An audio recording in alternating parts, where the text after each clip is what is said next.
Am I the asshole for letting people steal from my register? Let me explain. I worked as a cashier in a supermarket and honestly, it was a super painful job.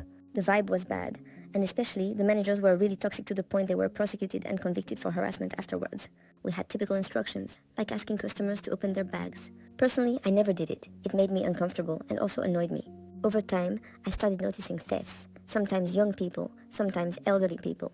You catch on quick with experienced shapes in bags, suspicious behavior, etc. But honestly, I didn't say anything. Already, because dealing with management annoyed me. It was super complicated with the supervisors, and also because the context was complicated. Store located in a rough area, frequent altercations, and the security guard who wasn't doing his job, he ended up getting fired. So I completely let go. I let things slide.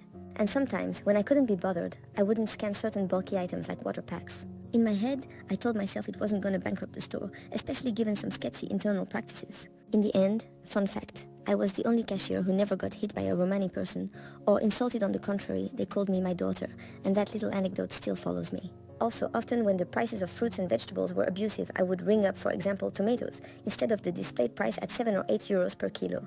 On Sundays, yes, it got to 8 euros. I would ring them up at the price of the cheapest tomatoes at 4 or 5 euros per kilo. I mentioned it recently to a friend from my program, and she straight up told me I was an asshole for letting all that happen, and that it would come back to bite me, and that I got off to a bad start in the professional world, and that it doesn't make people want to trust a lawyer.